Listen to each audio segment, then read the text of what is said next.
말씀을 통해서 우리는 어떤 변화가 필요한가 이런 생각을 할 수 있으면 좋겠습니다. 삭개오는 부자다 그랬는데 돈은 많이 벌었지만 욕을 많이 먹는 그런 사람입니다. 로마 제국에 말하자면 개 노릇하면서 자기 동족 핏바라 바치고 떨어지는 것 먹었고 배 채우는 인간입니다. 집은 좋은 집에 사는지 모르지만 찾아오는 사람이 없습니다. 놀러 오라고 부를 사람도 없는 거예요. 어쩌면 사람들이 욕하고 그러니까 오히려 더 수단 방법 가리지 않고 돈을 벌려고 한 것인지 모릅니다. 근데 한번 그렇게 인생이 잘못 자리 잡게 되니까 달리 살 길이 없이 그냥 굴러가고 있는 그런 인생입니다. 근데 삭개오도 사람인지라 이게 아니구나 하는 마음이 들끓었던 것 같아요. 좀 행복하게 사는 길이 없을까? 그런데 예수님에 대한 이야기를 듣게 됩니다. 그분의 이야기를 들으니까 자기 같은 사람을 이해해 줄 것 같다는 생각이 드는 거예요. 사랑하고 용서할 수 있다는 생각이 들게 됩니다. 근데 그분이 지나간다 동네에 소식을 듣고 만나고 싶었는데 만날 수가 없는 형편이 되는 겁니다. 그때만 해도 예수님이 인기가 절정이어서 사람들이 막 몰려서 그분의 길을 따라가고 있는 거예요. 그리고 삭개오는 사람들 앞에 나설 만한 인물이 되지는 못합니다. 성경에는 그가 키가 작았다고 얘기하지만 그거는 그냥 한마디로 얘기할 뿐이지 그것은 예수님 앞으로 나갈 수 있는 존재가 못 된다 이런 함축된 의미를 거기에 담겨져 있습니다. 예수를 볼 수 없다는 생각이 드니까 포기하지 않고 뽕나무 위로 올라갔다 이렇게 되어 있습니다. 많은 사람들이 인생 달라지기를 원할 겁니다. 그런데 달라지기를 원하는 데 그치지 좀 행동을 옮기기도 쉽지 않지만 행동을 옮겼다가도 어려움을 당하게 되면 금방 포기하는 것이 사람들의 쉬운 그 마음가짐입니다. 그렇게 생각할 때 삭개오라는 인간은 장한 인간이에요. 자기 인생의 문제 해결하고 싶어서 포기하지 않은 겁니다. 3절 말씀에 보게 되면 저가 예수께서 어떤 사람인가요 보고자 하되 키가 작고 사람이 많아 할 수 없으라고 되어 있어요. 그래서 할 수 없으라는 말은 그 인간이 가지는 존재적인 한계를 말합니다. 안 되는 거예요. 그런데 정도 차이일 뿐이지 이 존재적인 한계는 인간 누구에게나 있습니다.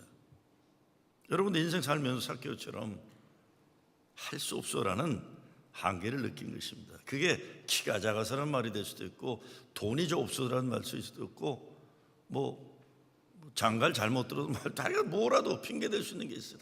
우리 인생에 그런 게 다 있는 겁니다. 근데 삭개오는 그런 상황에서 포기하지 않고 예수님 보고 싶어서 뽕나무에 올라갔다 이런 겁니다. 여기 뽕나무에 올라간 삭개오를 예수님이 찾아오신 거예요. 예수님은 지금 사람들에게 인기 절정했지만 지금 예루살렘에 입성하신 뒤에 어떻게 됩니까? 이제 십자가로 가셔야 되는 길이에요. 많은 사람들이 따라오는데 그 사람들을 뒤로 하고 삭개오를 찾아오셨어요. 오셔서 삭개오야 속히 내려와라. 내가 오늘 내 집에 유하여 하겠다 그랬어요. 만약에 예수님이 사람들에게 인기를 끌고 싶으셨으면 이렇게 하면 안 되는 거죠. 삭개오 앞에 딱 서갖고는 소리를 질러요. 저 더러운 인간, 동족의 피를 빨아먹는 못된 인간이 저기 있다. 내가 오늘 저 뽕나무와 저놈을 통째로 하늘 천둥벼락으로 불태워버리리라. 이렇게 되면 예수님은 민족의 반역자를 처단하는 영웅이 되고 인기가 상승하는 거예요. 와 대단하다. 근데 전혀 그렇게 안 하시는 거예요. 내가 오늘 내 집에 유하여야겠다. 그리고 마지막 하시는 말씀이 뭡니까? 오늘 구원이 이 집에 이르렀으니 이 사람도 아브라함의 자손이미로다. 유대인들이 모두 경멸하는 삭개오를 향해서 이 사람도 아브라함의 자손이미로다 하시는 거예요. 예수님 왜 이렇게 하셨을까요? 오늘 삭개오가 예수님 만나는 사건 바로 전 누가복음 18장에 보면 십계명을 철저히 지켰다는 부자 젊은이에 대한 얘기가 나와요. 관원이라고 그랬어요. 정부의 공무원이에요. 그렇죠? 높은 자리에 있어요. 근데 이 사람은 10가지 계명을 다 잘 지킨 믿음 좋은 사람으로 따라다니는, 인정받은 거예요. 그런데 예수님 따라오겠다 그랬더니 예수님이 가난한 자에게 내 재산을 나누고 따르라 했더니 실망해서 돌아갔다고 되어 있어요. 다 잘한 것 같은데 하나가 부족했어요. 나누지 못하는 거예요. 자기 재산을. 그런데 삭개오는 어떻게 보면 모든 게 잘못된 인간이에요. 하나님께 아무것도 없는 인간인데 유대 민족의 입장에서 보면 하나님 축복의 백성에서 제외되어야 하는 저주받아야 할 인간입니다. 그런데 그 인간은 예수님을 만나고자 왔다는 거예요. 근데 예수님은 그 삭개오를 찾아가셨다는 겁니다. 예수님을 만나면서 그 인생이 완전히 달라지는 축복을 받게 됐습니다. 젊은 부자 관원이 십계명 다 잘 지켰다고 하는데 진짜 잘 지켰는지 걸리지 않았는지 알 길은 없어요. 11계명이 있다고 하죠. 걸리지 말아라 하는 게 11계명이란다는 게. 모르죠. 몰라요. 여하튼 분명한 것은 사람들에게 괜찮은 믿음 좋은 사람으로 인정받은 거예요. 그런데 예수님은 아니야 그러시는 거예요. 아니다 그러는 거예요. 가난한 사람들과 나누고자 하는 마음도 없고 자기가 얼마나 믿음 좋은지 과시하는 재미로 교회 다니는 이런 인간 아니다 그러는 거예요. 남들 보기에 다 잘한 것 같은데 예수님 볼 때는 아니라는 거예요. 하나님 기뻐하는 인간이 아니라는 겁니다. 당시 유대 종교의 기준으로 봐도 민족적 입장에서 봐도 삭개오는 정말 구제불능한 인간입니다. 그런데 그에게는 간절한 가난한 심령이 있어요. 예수님 만나고 싶어하는. 이것 때문에 예수님이 그를 찾으셨고 온 집안이 구원에 이르게 됐다는 것. 이것이 하나님 은혜입니다. 제가 어렸을 때 많이 들었던 말이 있어요. 1956년도 선거 때 민주당이 이승만 대통령 자유당을 갈아치려고 내세웠던 구호가 있는데 여러분 기억나실지 모르겠어요. 못 살겠다 갈아보자 그랬어요. 못 살겠다 갈아보자. 그래서 집안에서도 그렇고 아이들 놀다가도 마음에 안 들면 못 살겠다 갈아보자 그랬어요. 그때 자유당에서는 거기에 반하는 그 구호를 내세웠죠. 갈아봐야 별 수 없다 구관이 명관이다. 이게 그랬던 거예요. 갈아봐야 별 수 없다 구관이 명관이다. 오늘 삭개오가 예수님 만난 사건은 좀 새롭게 살고 싶다는 욕망을 가지고 온 거예요. 예수님 만나 새로운 인생을 살아야 된다는 메시지입니다. 가정이나 교회나 저나 여러분에게 일어나야 하는 하나님이 바라시는 인생 변화의 요구가 여기 있는 겁니다. 삭개오라는 이름은 청결하다 의로운 사람이다 그랬는데 이름하고 전혀 다른 인생을 살고 있는 거예요.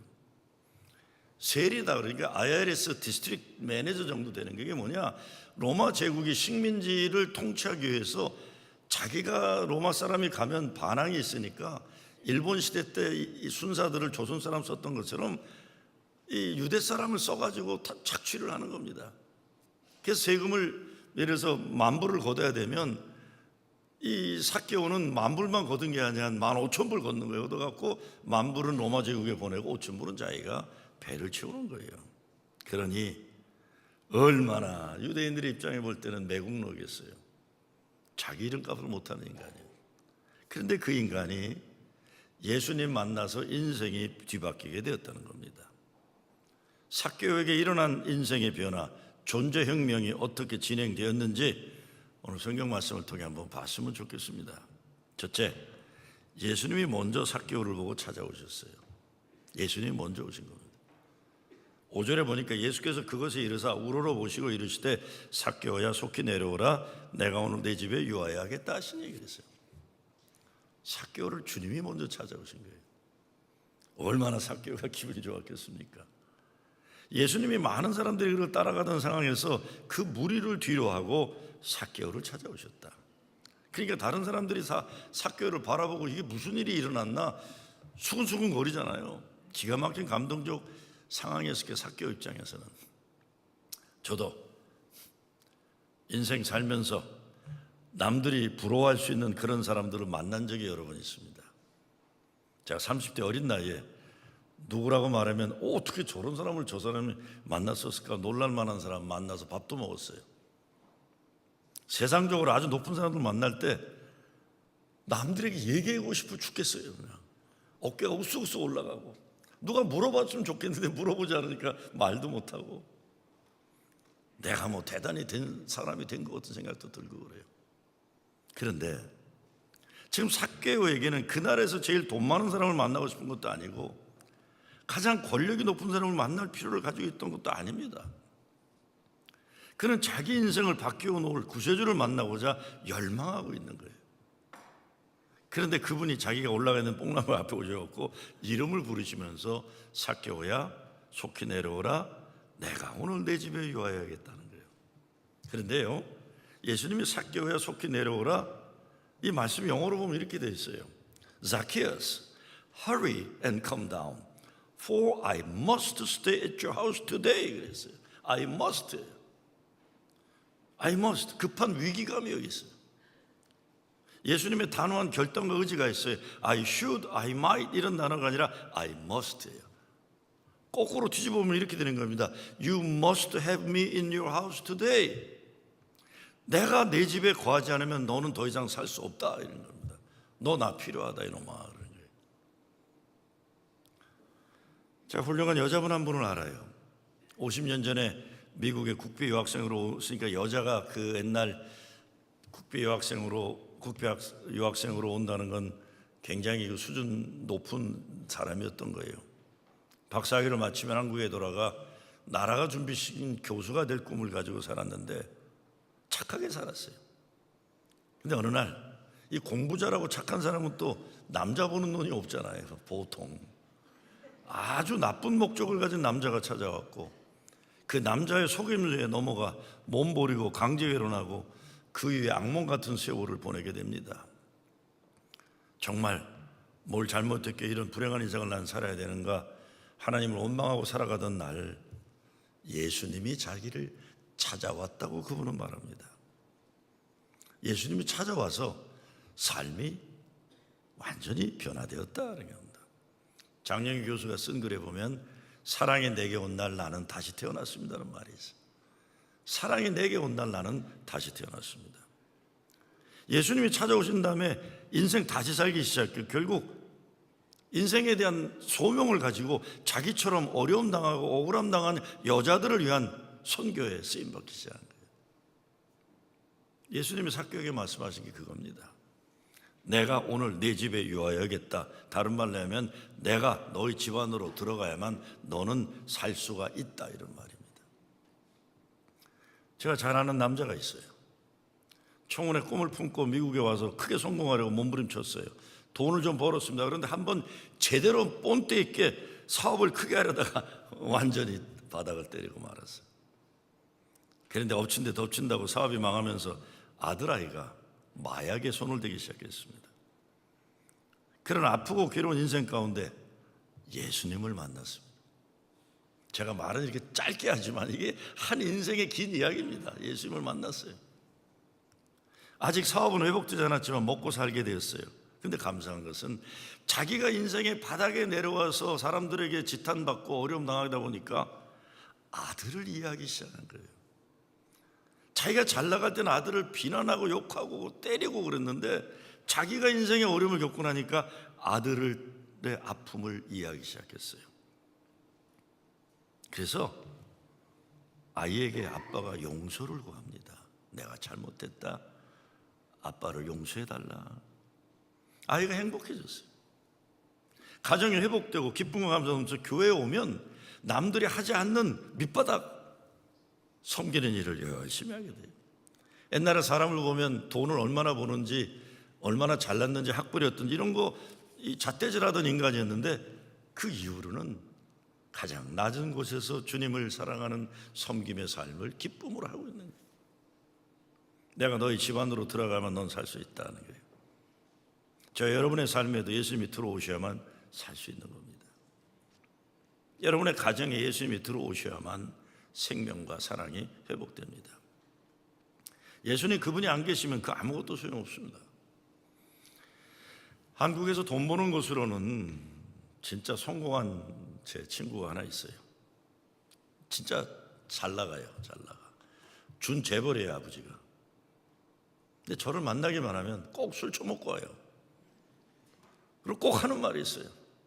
꼭 똑같아요. 형님 저 이렇게 살면 안 되죠. 죄송합니다. 그래. 나한테 죄송할 게 뭐 있어요? 자기 돈 많이 버는데 왜 나한테 죄송해요? 형님 저 이렇게 살면 안 되죠. 죄송합니다. 그래. 그 사람이 80년대는 기도학생 운동도 하고 그러다 90년대 교회에 대한 큰 실망을 하게 되면서 돈을 벌게 되면서는 고승들을 찾아다녔어요.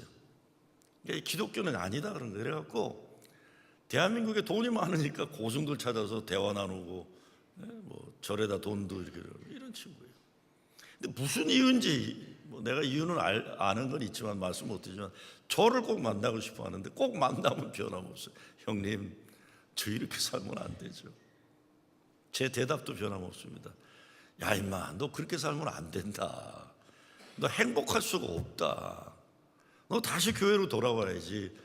너 다시 교회로 돌아야만 행복할 수 있다. 어떤 사람들 보면 삭개오처럼 뽕나무에 올라가야 하는데 군중들 앞에서 폼 잡으려고 사람들 몰려다니는 거 찾아다니는, 예수님 안 계신 것만 찾아다니는 사람들이 있어요. 저 사람 왜 저러나 애처롭게. 예수님 만나야 하는데 세상 권력 있는 사람들에게 잘 보이려고 애쓰는 것 보면 아이고 저 양반 왜 저래. 다른 곳에서 다른 사람들이 여러분의 그 영원한 모자람, 허전함, 무가치, 무의미를 해결해 주지 못합니다. 예수님 만나야 돼. 예수님이 우리 가정 속에, 우리 삶 속에 들어오시도록 영접해야만 되는 겁니다. 두 번째, 예수님 부르실 때 삭개오는 순종하고 영접했어요. 6절 말씀이죠. 급히 내려와 즐거워하며 영접하거늘. 예수님을 영접하니까 모든 것이 변화돼요. 즐거워하며 영접하거늘이에요. 어쩌면 삭개오에게 인생의 즐거움이 뭔지 깨닫게 된지도 몰라요. 미국 사람들이 아파하는 병 가운데 대표적인 것이 우울증이에요.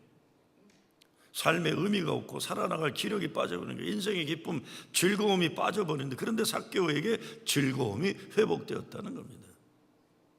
예수님 때문에요.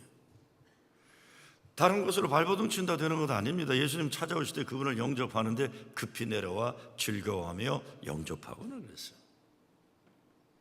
기쁨의 삶, 즐거움이 회복되는 삶이 되려면 나를 만드신 하나님 목적에 따라 내가 살아야 돼요. 그 안에 기쁨이 있는 것입니다. 나를 목적하신 그분에게 기쁨과 영광이 되지 않는 삶을 살면서 인생 기쁨의 변화를 기대하는 건 난센스예요. 하나님의 뜻에 어긋나는 삶에 참 기쁨은 불가능합니다. 세상적인 쾌락은 잠시 나를 속이는 일입니다. 세 번째, 삭개오 인생 변화를 보고 불평하는 사람들이 있어요. 참 성경을 보면 끊임없이 이런 사람들, 예수님이 누구 고치잖아요. 누구를 이렇게 삶을 변화시키면 꼭 중얼중얼 뒤에서 웅얼거리는 사람들이 있어요. 7절에 보니까 삭개오에게 지금 즐거움이 회복되고 예수님 영접함으로 그 인생의 거룩한 사역자가 시작되는데 동네 사람들은 수군거리가 있는 거예요. 예수 못 만난 사람들의 전형적인 모습인데 이런 사람들이 교회에들 많이들 있어요. 세상 물질 만능의 가치관에 빠진 사람들, 하나님의 관심과 거리가 먼 사람들이 아직도 우리 인생에서 무엇이 가장 중요한지 모르고 사는 사람들, 온통 관심이 그 집 얼마야, 자기 자랑 아니면 남 흉보는 거는 거예요. 인생 헛된 껍데기로 똘뭉친 사람들 전형적인 모습이에요. 참 신기해요. 이민 온 분들이 자기 삶의 주체적인 삶의 내용이 없어서 그런지 남의 것 가지고 흥분들 잘해요. 자기 인생과 아무 관계없는 이야기하다 흥분하고 뒤로 넘어지고 싸우고 그러는 거예요. 여러분 인생 살면서 뒤에서 수군거리 인생 살지 마시기 바랍니다. 참 보기 흉하잖아요. 그러지 말고 예수님 영접하는 인생의 기쁨을 회복해야 돼요. 사람의 아름다움도 진정한 아름다움은 내 안에 계신 주님이 주신 것이, 옥합을 껴서 예수님 발 앞에 놓은 여인이 아름다운 것이고, 진짜 멋있는 남자는 삭개오처럼 인생 거룩하게 변하는 남자입니다. 무엇보다 이런 사람들 때문에 내 인생 불행하게 살 필요 없어요. 수군거리는 사람들은 지구 종말이 올 때까지 그러고 살아갈 거예요. 이런 사람들 말 듣고 살면 안 되고 예수님 말씀 듣고 믿고 살아야 하는 겁니다. 주님이 내게 말씀하시니 그거면 되죠. 주소 모으는 인생에서 삭개오는 나눔이 있는 인생으로 이제 바뀝니다. 8절 말씀이 그겁니다. 수단 방법 가리지 않고 주소 담기만 하던 인생에서 나누는 기쁨의 삶으로 바뀌는 거예요. 나눔의 기쁨. 제가 목회하면서 학생 목회를 오래 했기 때문에 일반 일은 이민 목회하면 학생 목회 때 경험하지 못한 일들을 많이 합니다. 한 10여 년 전인가 어느 장로님 네 분이 뉴저지에 계시던 분인데 부인은 약사고였고 남편은 미국 큰 회사에서 일하다 오신 분데 장로교에서 오신 분인데 한 1년쯤 지나다니 두 분이 찾아오셨어요. 노란 마닐라 봉투를 내놓는데 열어보니까 변호사가 다 공증한 유언장이에요. 아들이 둘이 있는데 큰아들에게 33.33%, 둘째 아들에게 33.33%고 또 코리안 처치 오브 아틀란타 그 교회에 33.33%를 유산을 남긴 거예요. 저는 학생들하고 목회다 했기 때문에 그런 걸 본 적이 없어요. 재산을 교회에다 이렇게 유산을 넘기는 걸 본 적이 없기 때문에 너무 고마운데 표현을 못하고 멀뚱멀뚱 뭐를 말을 해야 되는데 어떻게 표현을 못하겠다. 그래서 제가 뭘 얘기를 한다고 나온 게 이렇게 있어요. 혹시 아들들하고 상의하셨나요? 그래서 이거 나중에 아들들이 법적인 고소하면 교회 어떻게 되죠? 그랬어요. 부부가 깜짝 놀라면서 목사님, 우리 아들들은요 자기들이 가지고 있는 거 하나님 것이라는 것이 분명한 아이들입니다. 그 집 둘째가 장가를 가는데 아주 정말 잘 사는 젊은이에요. 장가를 어떻게 가냐면 비가 안 오는 날을 정해가지고 동네 파크에서 한 거예요. 파크에서. 그리고 웨딩드레스 이런 거 없어요. 운동화하고 그냥 평상시에 옷 입고 와서는 웨딩 케이크를 뭐 했는 줄 아세요? 컵케이크 싸다가 그냥 컵케이크. 그리고 그 돈을 선교회, 자기들이 원하는 선교회 내걸 내버려. 야, 참. 아니, 저런 사람만 많으면 목사 주례하고 받을 게 아무것도 없겠구나 이런 생각이 들어요. 얼마나 멋있어요. 네? 얼마나 멋있어요. 그런 거에 연연하지 않는 거예요. 예수 믿는 사람 이런 기쁨을 아는 거죠. 드림의 기쁨. 우리 교회 특별히 그래요. 제가 며칠 전에 어느 우리 옆 동네 감리교회 가서 임원 수련을 하면서 풀어진 교회가 뭐가 다른가를 좀 얘기를 하는 일이 있었는데, 여러분 우리 교회가 참 독특한 게 저는 이런 게 처음 봤어요. 우리 교회 교인들은요 일부를 내도 꼭 11조를 자기들이 정해서 내는 페잉 유닛이 제일 많은 교회 퍼센티지로. 잘 사는 동네 교인들은 저도 말하자면 중산층 있는 서버브에 있는 목회라다 왔는데 그런 이 페잉 유닛이 적은데 우리 교회는 5불을 내도 웰페어를 타건 소득 다 5불을 내도 정성스럽게 이름 내서 교회에 기도하고 드리는 페잉 유닛이 많은 거예요. 저는 돈이 많다 적다 얘기하려는 게 아니에요. 우리 교인들은 내가 무엇이고 한데 하나님이 이렇게 사랑하셔서 나를 살 수 있게 하셨나라는 그 은혜가 분명한 사람들이에요. 드리기를 기뻐해요. 이제 아까 우리 성마가 맨하튼 얘기했지만 우리 관리팀들은 몸과 마음을 가지고 그렇게 다 헌신하지만 제가 작년에 감사예배 드리러 갈 때 기억나요. 아니 그 맨하탄 청년센터 감사예배를 드리러 가면 청년들이 가지 노인들이 뭐로 오세요? 근데 주로 연세 드신 분들이 오시는, 그래서 내가 우리 노인들은 왜 오시냐 그런데 오시는 이유가 있더라고요. 자꾸 물어봐요. 목사님은 헌금 시간이 있냐고. 아니 우리끼리 하는데 무슨 헌금 시간이 있어요. 그러니까 헌금 시간이 없으니까 저한테 이렇게 주고 가시는 거예요. 목사님 그럼 도망가세요. 아마 그 1년 내내 자녀들이 준 용돈일지 몰라요. 근데 그분들은 우리 교회 이제 맨하튼에 청년센터가 있다 그러니까 마음에 소원을 두고 기도하셨다. 그러니까 그날 다 오신 거예요. 헌금 드리고 싶어 오신. 우리 교회가 달라요. 문화가 정말로 달라요. 얼마 전에 교회 예배당 의자 이거 딱딱하다고 어느 분이 불평하더라고요. 이거 냄새도 나고 오래돼서 불편하다고. 이 교회 의자 언제 바꾸냐고. 그래서 내가 아니 그 딱딱하면 궁뎅이에 살을 더 붙이시던가 하여간 좀 불편하셔도 참으라고 고치는 데가 있다고 그랬더니 제가 그거 불평하지 마세요 그래서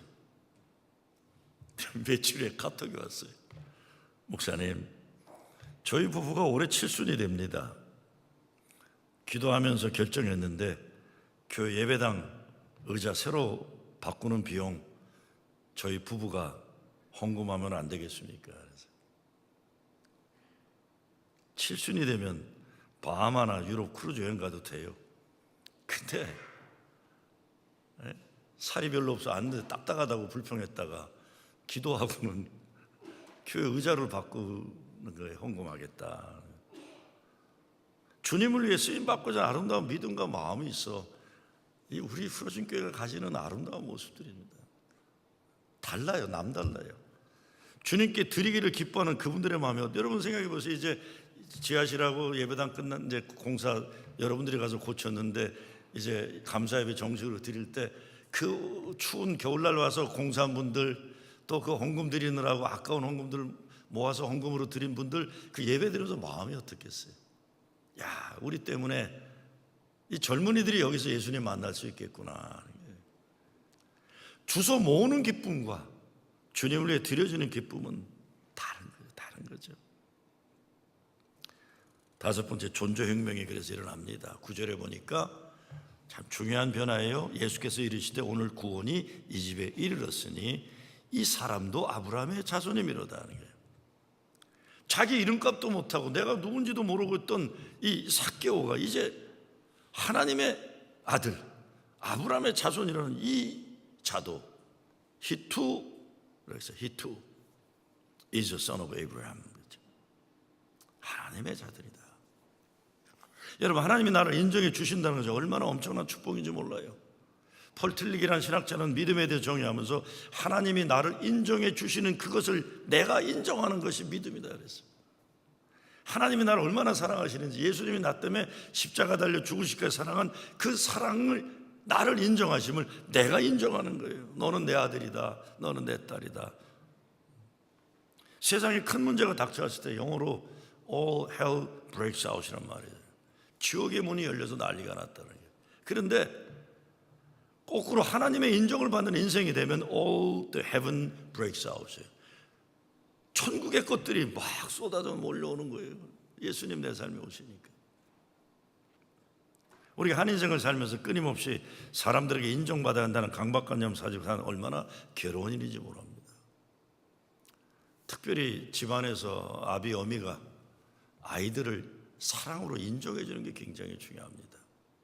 저는 요즘에 내 삶을 남을 판단하고 비판하는 일보다는 내가 이제 나도 이제 환갑 넘었으면 이제 저도 요즘은 청년이라고 하지만 옛날 보면 노년이에요. 그것도 이게 너무 비판하고 조소하고 이런 거 안 하고 긍정하고 인정하는 일에 좀 써먹어요. 남들이 다 그 사람 저 인간은 저주받아야 된다 할 때 난 그 역할하고 싶지 않아요. 내가 주님 앞에 가서 주님 너 뭐하다 왔냐? 남들이 욕하는 사람 나도 욕하다 왔습니다. 이러고 싶지 않아요. 그래도 제가 잘 모르지만 예수님 마음 가지고 사람을 사랑하려고 인정하려고 애쓰다 오긴 했습니다. 그러고 싶어요. 남들과 함께 흥분해가지고 사람들을 막 지탄하고 이런 게 아니라.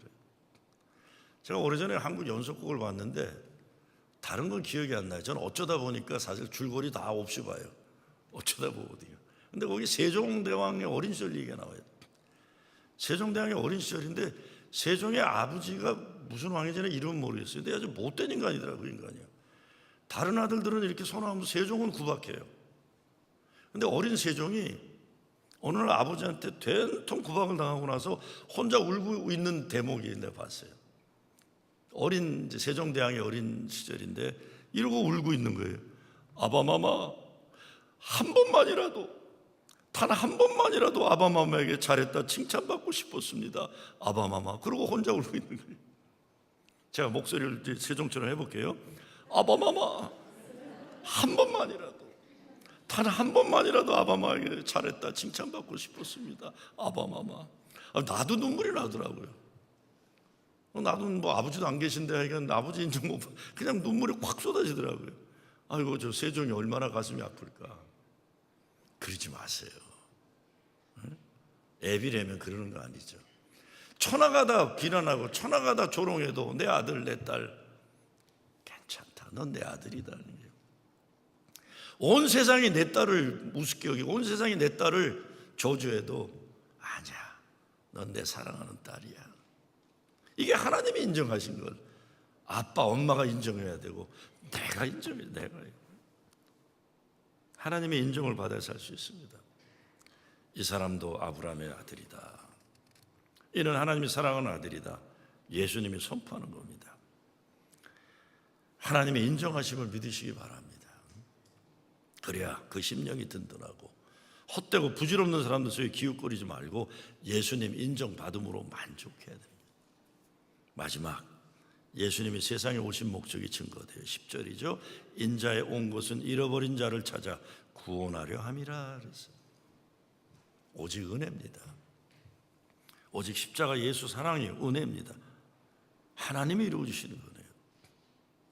정말 저는 요즘 잃어버린 자를 찾아 구원하러 오신 예수님, 이 세상에 오신 목적이 얼마나 중요한지 많이 생각해요.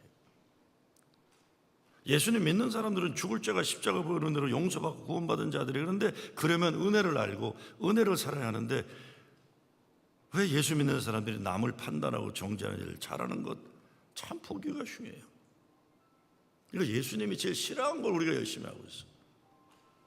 제일 싫어하는 걸 열심히 하고 있어요. 오늘 예수 믿는다는 사람들이 바리새인 역할을 열심히 하고 있던 비극입니다. 정죄하고 판단하는 일보다 우리는 용서하고 이해하고 사랑하는 일을 먼저 해야 돼요. 은혜의 마음을 가지고 은혜의 눈물의 귀함을 알아야 돼요. 오늘 구원이 이 집에 이르렀으니 이 사람도 아브라함의 자손입니다.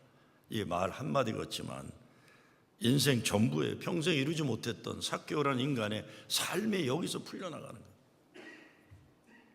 우리가 비본질적인 삶의 문제 때문에 중내산해할 거 없어요. 우리도 때가 되면 하나님 부름받으면 떠나야 되는데 한계가 분명한 인간들이 무슨 절대적인 거를 다 알고나 있느냐, 절대적인 할 수 있느냐, 그런 거 아니죠. 우리의 언어와 우리의 마음과 생각을 한번 점검해 봐야 돼요. 정말 나는 어떤 언어 생활, 어떤 마음, 어떤 생각을 가지고 사는가? 불평, 불만으로 그득해서 부정적인 에너지를 발산하고 있는가? 아니면 다른 사람들의 장점을 발견해주고 소망을 불러일으키고 용기 주고 비전을 보여주는 긍정적인 에너지가 발산되고 있는가? 우리가 허망하고 헛된 것 얻으려고 귀한 인생 낭비하는 일이 참 많습니다. 돈만 벌면 인생의 문제가 해결된다고 믿다가 가정 파탄나고 아이들 교육 망치는 가정도 얼마나 많아요. 본인에게도 도움 안 되고 다른 사람들에게 도움 안 되는 세상 명예를 붙잡으려 뛰어다니다가 인상 추하게 사는 사람들 얼마나 많아요. 사실 이 먹을 게 없는 것들을 먹으려고 그렇게 뛰어다니는 사람들이 많아요. 정말 나라를 발전시키고 사회를 발전시키는 전혀 도움되지 않는데 혼자만 명예를 명예도요, 당당하게 자기의 실력으로 인정받는 명예는 괜찮아요. 근데 대부분의 이민사회는요, 자기들의 실력으로 인정받는 명예들이 아니에요. 그냥 대한민국에서 누가 이렇게 던져주는 거 그거 받고 그게 명예로 생각하는 게 많아요. 그거 우리 게 아닙니다. 그건 우리 게 아니에요. 정말 삶에 뭐가 중요한가를 모르면서 자꾸 해바라기처럼 헛된 거 바라보다가 인생만 자기 실력이 아닌 것 같고 명예를 누리려고 하니까 얼마나 허망해요. 삭개오는 자기만 알던 이기적인 인생에서 남은 위에 베푸는 인생을 살기로 결단을 하는 겁니다. 이제부터는 의미 없는 성공은 그만두고 정말 하나님 기뻐하신 삶에 나눔을 살겠다는 거예요. 변화를 위해 생각의 결단을 행동으로 옮겨야 됩니다. 얼마나 살지 모르는 인간들 아니에요. 하나님 허락하시는 그 순간까지만 내 인생이에요. 내 것 아닌 거 가지고 욕심 부릴 거고 교만할 거 없는데 정말 순간순간 시간 하루하루를 주의 기쁨과 영광이 되게 어떻게 드려지는 삶을 살 것인가. 이런 글이 있습니다. 시간을 마련하셔야 하는 겁니다. 웃고 지낼 시간을 마련하십시오. 웃음은 영혼의 음악입니다. 생각할 시간을 마련하십시오. 생각은 무한한 능력의 근원입니다. 잘 놀 수 있는 시간을 마련하십시오. 휴식은 영원한 젊음의 비결입니다. 책 읽을 시간을 마련하십시오. 독서는 지혜의 샘입니다. 기도할 시간을 마련하십시오. 기도는 세상에서 가장 위대한 능력입니다. 사랑을 주고받는 시간을 마련하십시오. 사랑은 하나님의 선물입니다. 친구를 위한 시간을 마련하십시오. 혼자 살기에는 너무 짧은 하루입니다. 열심히 일할 시간을 마련하십시오. 노동은 성공의 어머니입니다.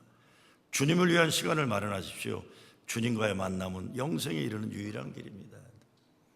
오늘 본문에 보면 예수님이 오늘이란 말을 몇 번 하세요. 누가복음에 보면 근데 다른 복음서에 비교할 수 없을 정도 오늘이란 단어가 많이 나와요. 오늘 결단의 시급성을 제시하는 거죠. 예수님은 자기 존재 목적, 자기 본분을 상실했던 삭개오를 찾아오셔서 그의 오늘에 구원을 이루신 겁니다.